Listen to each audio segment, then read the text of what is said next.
Advocate Arunkumar, ഇപ്പോൾ ഉയർന്നിരിക്കുന്ന വിമർശനങ്ങൾക്ക് അങ്ങേക്ക് മറുപടി നൽകാം. ഈ കഫീൽ ഖാന്റെ സ്ഥിതിയാകുമോ എന്ന രൂപത്തിലുള്ള ചോദ്യങ്ങളും ഉയരുകയാണ്.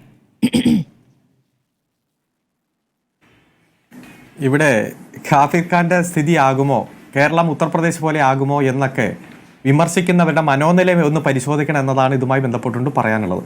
ഇവിടെ KGM-CTA ഡോക്ടർ, ആ ഡോക്ടർ പറഞ്ഞൊരു കാര്യമുണ്ടല്ലോ, എന്ത് ഓർഡർ ചെയ്യണതും ഹോസ്പിറ്റൽ ഡെവലപ്മെൻറ്റ് സൊസൈറ്റിയാണ്, ഡെവലപ്മെൻറ്റ് കമ്മിറ്റിയാണ്. അപ്പോൾ അതിനൊരു ഡേറ്റ് ഉണ്ടാവും. അപ്പോൾ ഇവിടെ കളക്ടറാണ് ഡെവലപ്മെൻറ്റ് കമ്മിറ്റിയുടെ ചെയർമാൻ. അതുപോലെ തന്നെ ഇതിൻ്റെ വൈസ് ചെയർമാനായിട്ട് മെഡിക്കൽ കോളേജിൻ്റെ പ്രിൻസിപ്പളാണ്. ഇതിൻ്റെ സെക്രട്ടറി കൺവീനറായിട്ട് പ്രവർത്തിക്കുന്നത് മെഡിക്കൽ കോളേജിൻ്റെ സൂപ്രണ്ടൻ്റാണ്. ഇവരുടെ ഒപ്പുള്ള അല്ലെങ്കിൽ ഇവരുടെ ലെറ്റർ പാഡിലുള്ള ഒരു പർച്ചേസിംഗ് ഓർഡർ ഉണ്ടാവും. ഇപ്പോൾ ഈ ഡോക്ടർ ഓപ്പറേഷൻ നടത്തിക്കൊണ്ടിരുന്നപ്പോൾ കേടുപാട് സംഭവിച്ച ഉപകരണമാണോ, അതിനുശേഷമാണോ ഓർഡർ ചെയ്തത്, അതോ നേരത്തെ ഓർഡർ ചെയ്തിരുന്നോ എന്നതിനെക്കുറിച്ചെല്ലാം കൃത്യമായിട്ടുള്ള രേഖയുണ്ടല്ലോ. അതാണ് ആ ഡോക്ടർ സൂചിപ്പിച്ചത്. അന്വേഷണ കമ്മീഷൻ ഏതായാലും ആ പർച്ചേസിംഗ് ഓർഡർ എടുത്തിട്ടുണ്ടാവും.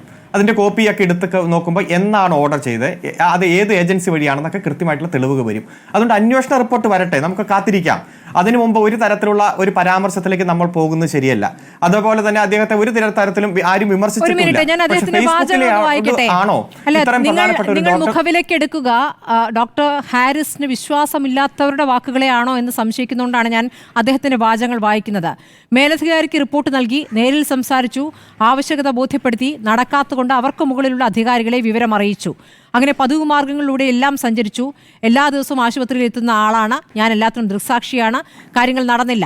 അപ്പോൾ ഈ പറഞ്ഞ മെഡിക്കൽ വിദ്യാഭ്യാസ ഡയറക്ടറോട് സംസാരിച്ചു എന്ന് ചോദിക്കുമ്പോൾ അദ്ദേഹം പറയുന്നു, മെഡിക്കൽ വിദ്യാഭ്യാസ ഡയറക്ടറോട് സംസാരിക്കാൻ താല്പര്യമില്ല, അവരുമായി നേരത്തെ തന്നെ ധാരാളം സംസാരിച്ചിട്ടും പരിഹാരമുണ്ടാകാത്തത് കൊണ്ടാണല്ലോ ഇങ്ങനെ വേണ്ടി വന്നത്.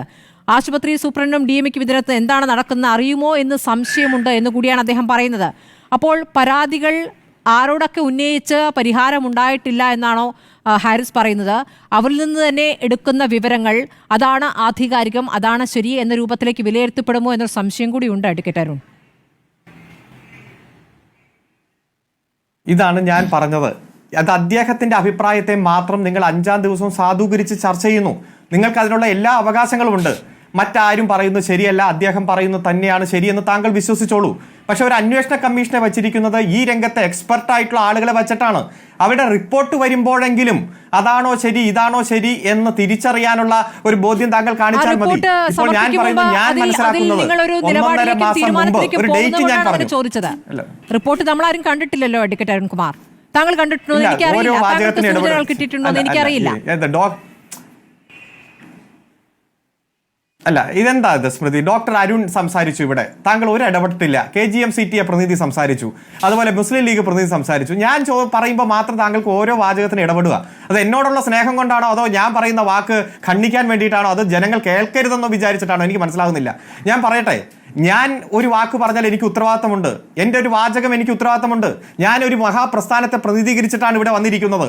അതുകൊണ്ട് ഞാൻ മനസ്സിലാക്കുന്നത് 1.5 മാസം മുമ്പ് ബഹുമാനപ്പെട്ട തിരുവനന്തപുരം ഡിസ്ട്രിക്ട് കളക്ടർ, അതായത് ഈ ഡെവലപ്മെന്റ് സൊസൈറ്റിയുടെ ചെയർമാൻ, അതുപോലെ തന്നെ വൈസ് ചെയർമാൻ, ബഹുമാനപ്പെട്ട മെഡിക്കൽ കോളേജിന്റെ പ്രിൻസിപ്പൽ, അതുപോലെ തന്നെ ബഹുമാനപ്പെട്ട ഇതിന്റെ secretary, superintendent of medical college, അവരുടെ ലെറ്റർ പാഡിലുള്ള പർച്ചേസിംഗ് ഓർഡർ ഒരു 1.5 മാസം മുമ്പാണ് എന്നും അത്തരത്തിലൊരു പർച്ചേസിംഗ് ഓർഡർ പോയിട്ടുള്ള വിവരം ഡിപ്പാർട്ട്മെന്റ് ഹെഡ് അറിയുമെന്നും ഏത് കമ്പനിയാണോ ഇത് പ്രൊവൈഡ് ചെയ്യുന്നത് അവർ ഡിപ്പാർട്ട്മെന്റ് ഹെഡുമായി ഫോണിലൂടെ ബന്ധപ്പെടുമെന്നും പരസ്പരം കോണ്ടാക്ട് ഉണ്ടാകുമെന്നും ഇന്ന ദിവസം ഇത് എത്തുമെന്നുള്ള ബോധ്യം അവർക്ക് കിട്ടുമെന്നും, അങ്ങനെ കിട്ടിയിട്ടില്ലെങ്കിൽ അതിന് പിന്നിൽ എന്താണ് പ്രശ്നമെന്ന് പരിശോധിക്കേണ്ടതാണ്. ഇതൊക്കെ അന്വേഷണ കമ്മീഷൻ പരിശോധിക്കട്ടെ, വിവരം പുറത്തു വരട്ടെ.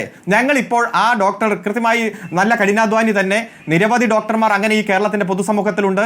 വളരെ പ്രൈവറ്റ് പ്രാക്ടീസിനെ പ്രോത്സാഹിപ്പിക്കാതെ സാധാരണക്കാർക്ക് വേണ്ടി ജോലി ചെയ്യുന്നവരുണ്ട്. ഇപ്പൊ ബഹുമാനപ്പെട്ട ലീഗിന്റെ പ്രതിനിധി പറഞ്ഞില്ലേ, അവിടെ ക്യാമറാമാൻമാർ ചെന്നപ്പോൾ ഒരു കട്ടിലിൽ 2 പേർ, ചില ആളുകൾ കട്ടിലില്ലാതെ നിലത്ത് കിടക്കുന്നു.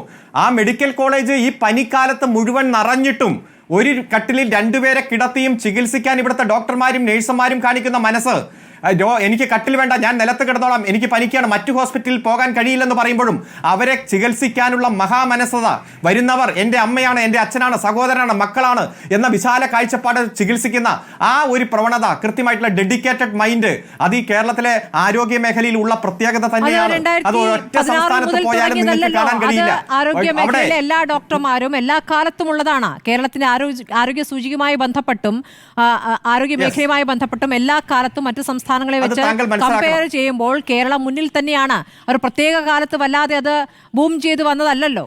അതൊരു കാര്യം താങ്കൾ മനസ്സിലാണ്. ഒറ്റ മിനിറ്റ്, എനിക്ക് 1 മിനിറ്റ് മതി. താങ്കൾ അത് താരതമ്യപ്പെടുത്തുമ്പോൾ എന്ത് ഹെഡിങ്ങിലാണ് ബഹുമാനപ്പെട്ട മന്ത്രി അത് പോസ്റ്റ് ചെയ്തത് എന്ന് താങ്കൾ ഓർക്കണം. കുടുംബാരോഗ്യ കേന്ദ്രങ്ങൾ UDFന്റെ കാലത്ത് 0, LDFന്റെ കാലത്ത് 885. ഈ കുടുംബാരോഗ്യ കേന്ദ്രങ്ങൾ എന്ന് പറഞ്ഞാൽ UDFന്റെ കാലത്ത് ഉണ്ടായിരുന്നില്ല. കാരണം അത് പ്രാഥമിക ആരോഗ്യ കേന്ദ്രങ്ങളാണ്. ആ പ്രാഥമിക ആരോഗ്യ കേന്ദ്രങ്ങൾ 2 പാരസെറ്റമോളും തിരിച്ചുവിടുന്ന രീതി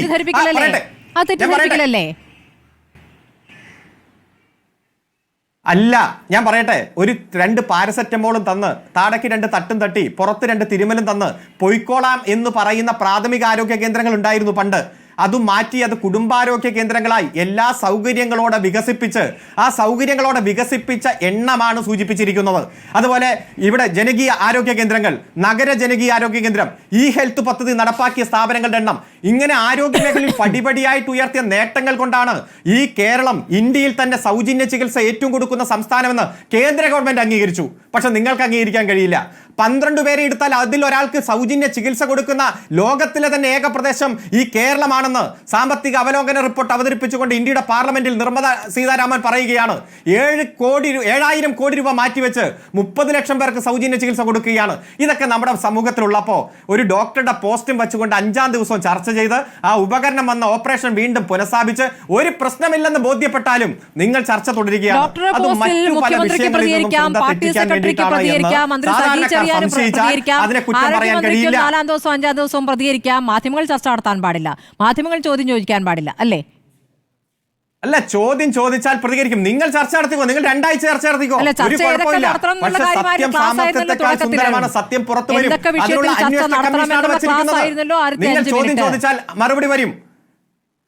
ആയിക്കോട്ടെ, ജനപ്രതിനിധികളോട് നിങ്ങൾ ചോദ്യം ചോദിക്കുമ്പോൾ അവർ അന്തസ്സായി മറുപടി പറയും. അപ്പൊ നിങ്ങൾ പറയുക, എന്താ ചോദ്യം ചോദിച്ചിട്ട് മറുപടിയില്ല, ഒളിച്ചോടി എന്ന് പറഞ്ഞ് അത് വാർത്തയാക്കും.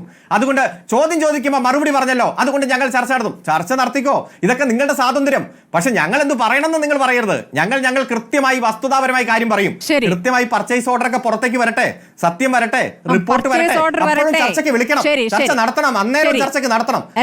എല്ലാ സമയത്തും ചർച്ച നടത്തും, അതിലൊന്നും സംശയമില്ല. നിങ്ങൾക്ക് ഡോക്ടർ ഹാരിസിനെതിരെ എന്തോ ഒന്ന് കിട്ടിയിട്ടുണ്ട്, നിങ്ങൾക്കൊരു തെളിവ് കിട്ടിയിട്ടുണ്ട് എന്ന മട്ടിലാണ് ഈ ഘട്ടത്തിൽ മുഴുവൻ സംസാരിച്ചിട്ടുള്ളത്. സൂചന വളരെ കൃത്യമാണ് അഡ്വക്കേറ്റ് അരുൺകുമാർ, ഒരു സംശയമില്ല. ഡോക്ടർ ഹാരിസിനെതിരെ നിങ്ങൾ എന്തോ ഒരു ആയുധം കൈവശം വെച്ചുകൊണ്ട് നടത്തിയ പ്രതികരണം തന്നെയാണ്. അടുത്ത ദിവസത്തെ ചർച്ചയ്ക്ക് അരുൺകുമാർ തന്നെയാണല്ലോ വരിക.